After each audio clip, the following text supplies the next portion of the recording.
Hello friends, कैसे हैं आप सब। एक बार फिर आपके अपने चैनल में आपका बहुत बहुत स्वागत है। आज मैं आपके लिए किचन किंग मसाले की रेसिपी लेकर आई हूँ। इस मसाले को बनाने में ज़्यादा टाइम नहीं लगता है। साथ ही इस मसाले को आप 6 महीने तक आराम से स्टोर करके रखिए। साथ ही इसके अंदर हमने किसी भी तरह के कोई भी प्रिजर्वेटिव का यूज़ नहीं किया है। बाज़ार के जो मसाले मिलते हैं ना, उसमें ढेर सारे प्रिजर्वेटिव का यूज़ किया जाता है जो हमारी हेल्थ के लिए बहुत ही हार्मफुल होते हैं। तो चलिए इस किचन किंग मसाले को हम बनाना शुरू करते हैं। तो इसे बनाने के लिए यहाँ पर देखिए मैंने एक कढ़ाई रख दी है। जो भी हम मसाले बनाएंगे ना, उसे हम सबसे पहले रोस्ट करेंगे, क्योंकि उसके अंदर जो भी मॉइस्चर होगा उसे हम ख़त्म करेंगे, जिससे कि हमारे मसालों की शेल्फ़ लाइफ बढ़ जाएगी। तो यहाँ पर मैंने सूखा साबुत धनिया लिया है लगभग 4 चम्मच। 2 चम्मच मैंने यहाँ पर जीरा लिया है, जो रेगुलर जीरा हम यूज़ करते हैं ना, वही मैंने लिया है। 1 चम्मच आप ले लीजिए, उसी के हिसाब से आप सारी चीज़ें लेंगे। तो यहाँ पर 3 चम्मच मैंने उड़द की दाल ली है। उड़द की दाल को आप धो लीजिए, सुखा लीजिए और फिर आप ले लीजिए। 3 से 4 यहाँ पर कश्मीरी सूखी लाल मिर्च मैंने ली है। एक बड़ी इलायची ली है मैंने।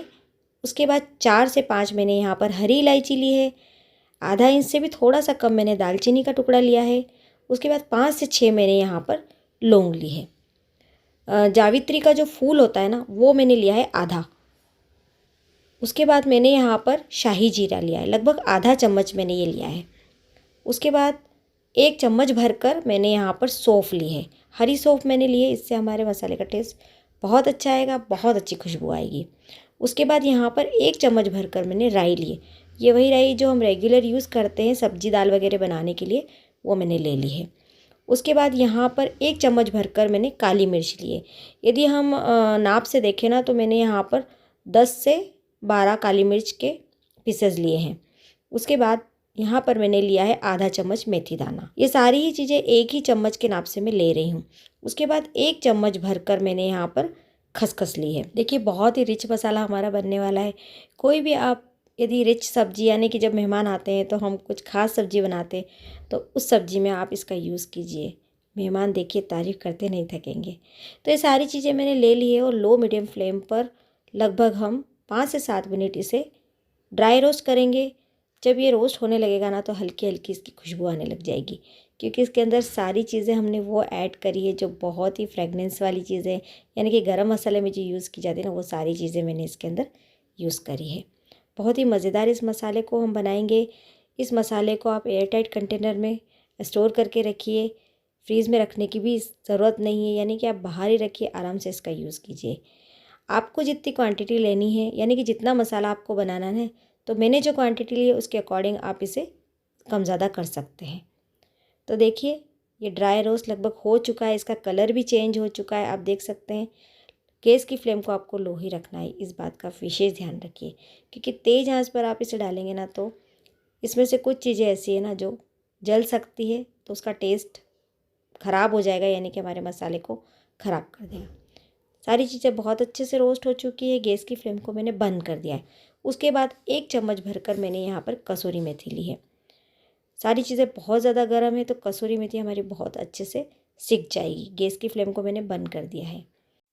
सारी चीज़ें बहुत ज़्यादा गर्म है, तो कसूरी मेथी इसके साथ बहुत अच्छे से रोस्ट हो जाएगी। साथ ही कसूरी मेथी के अंदर हल्का सा मॉइस्चर होता है, तो मॉइस्चर भी ख़त्म हो जाएगा और हमारे जो मसाले की शेल्फ़ लाइफ है ना, बढ़ जाएगी। तो ध्यान रखिएगा, किसी भी चीज़ में मॉइस्चर नहीं होना चाहिए।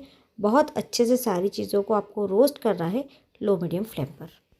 5 मिनट के अंदर ये चीज़ें ठंडी हो जाती है। देखिए मैं हाथ से चेक कर रही हूँ, बहुत ही आसानी से मैं इसे छू पा रही हूँ, यानी कि ठंडी हो चुकी है। ये जो कश्मीरी सूखी लाल मिर्च थी, ये भी बहुत अच्छे से क्रिस्पी हो चुकी है। हम इसे छोटे छोटे टुकड़ों में इस तरीके से कर लेंगे, ताकि जब हम इसे ग्राइंड करेंगे ना, तो बहुत अच्छे से ये ग्राइंड हो जाएगी। तो अब हम इसे ग्राइंड करेंगे। तो यहाँ पर देखिए मैंने मिक्सर का एक जार लिया है और अब हम इस मिक्सर के जार में ग्राइंड करेंगे। तो जो चटनी वाला जार होता है ना, वही मैंने लिया है। उसमें बहुत अच्छे से ये सारी चीज़ें पिस जाएगी। चीज़ें सारी बहुत अच्छे से ठंडी हो चुकी है, तो हम आराम से इसे ग्राइंड कर सकते हैं। यदि ये जो मिक्सचर है गर्म होगा ना, तो क्या होगा, गरम गरम में यदि हम इसे ग्राइंड करेंगे ना, तो इसमें लम्स यानी गुठलियाँ पड़ जाएगी। इसलिए आराम से ठंडा हो ना, तभी आप इसे ग्राइंड कीजिए। अब हम इसके अंदर ड्राई मसाले ऐड करेंगे। तो 1 चम्मच भरकर मैंने हल्दी पाउडर ऐड किया है और उसके बाद इसके अंदर मैंने 1 चम्मच भरकर नमक ऐड किया है, क्योंकि नमक अभी तक हमने इसके अंदर ऐड नहीं किया था। उसके बाद मैं इसके अंदर 1 चम्मच भरकर अमचूर पाउडर ऐड करूँगी। अमचूर पाउडर से हमारे इस किचन किंग मसाले का टेस्ट बहुत अच्छा आएगा। उसके बाद 1/4 चम्मच मैंने यहाँ पर हींग पाउडर ऐड किया है। तो ये सारी चीज़ें हम इसी के अंदर ऐड कर देंगे, क्योंकि जब हम सब्ज़ी बनाएंगे ना तो इसके अंदर हमें और कुछ भी ऐड करने की ज़रूरत नहीं पड़ेगी। तो चलिए अब हम इसे ग्राइंड कर लेते हैं। देखिए बहुत ही फाइन पाउडर मैंने इसका ग्राइंड किया, आप देख सकते हैं। देखिए इसका कलर बिल्कुल मार्केट वाले किचन किंग मसाले जैसा लग रहा है ना। तो फ्रेंड्स एक बार आप इस किचन किंग मसाले को ज़रूर से ट्राई कीजिए। यकीन मानिए आप मार्केट वाला कभी भी ख़रीद कर नहीं लाएंगे। सबसे बड़ी स्पेशलिटी ये है कि हमने इसमें किसी भी तरह के प्रिजर्वेटिव का यूज़ नहीं किया है, साथ ही हमने ऑयल का यूज़ भी नहीं किया है। तो जितना हो सके घर पर आप इन सारी चीज़ों को बनाइए, खुद भी हेल्दी रहिए और अपने परिवार वालों को भी हेल्दी रखिए। तो देखिए इसे एयर टाइट कंटेनर में मैंने रख दिया है। मैं जब मिक्सी में इन सारी चीज़ों को ग्राइंड कर रही थी ना फ्रेंड्स, तब मैं सोट पाउडर डालना उसमें भूल गई थी। तो इसलिए इस मसाले के अंदर चूँकि पाउडर फॉर्म में ही है, तो आप डायरेक्टली इसे मसाले में भी आप इसे इस तरीके से मिक्स कर सकते हैं। और यदि आप जब ग्राइंड करें तब आप डालेंगे तो सारा बहुत अच्छे से मिक्स हो जाएगा। 1 चम्मच मैंने इसके अंदर सोट पाउडर ऐड कर दिया है और सारी चीज़ों को बहुत अच्छे से मिक्स कर लिया है। तो ये हमारा किचन किंग मसाला रेडी हो चुका है। एयर टाइट कंटेनर में आप इसे स्टोर करके आराम से रखिए और महीनों ये मसाला ख़राब नहीं होगा। तो जब भी आपको चटपटी मसालेदार सब्ज़ी बनानी है तो 1 चम्मच भरकर आप इस किचन किंग मसाले को उसमें ऐड कर दीजिए। चाहे तो आप रेगुलर वाली सब्ज़ी में भी इसका यूज़ कर सकते हैं। तो फ्रेंड्स आज की मेरी ये किचन किंग मसाले की रेसिपी आपको कैसी लगी? अगर अच्छी लगी है तो लाइक ज़रूर कीजिए, कमेंट कीजिए। चैनल को यदि अभी तक सब्सक्राइब नहीं किया है तो चैनल को ज़रूर से सब्सक्राइब कर दीजिए। साइड में जो घंटी दिख रही है उसे ज़रूर से दबाइए, क्योंकि उसे दबाएंगे ना तभी मेरी रेसिपी सबसे पहले आप तक पहुंचेगी। मेरी इस रेसिपी को अपने नियर डियर फैमिली फ्रेंड्स सबको शेयर कीजिए फ्रेंड्स, ताकि सभी इस रेसिपी को ज़रूर से ट्राई कर सकें। तो bye bye, take care, thank you for watching. Recipe अच्छी लगी हो तो लाइक ज़रूर कीजिए। तो बहुत जल्दी ही मिलूँगी ऐसी ही यूनिक सी मज़ेदार सी इजी सी रेसिपी के साथ में। Bye bye friends, take care, bye.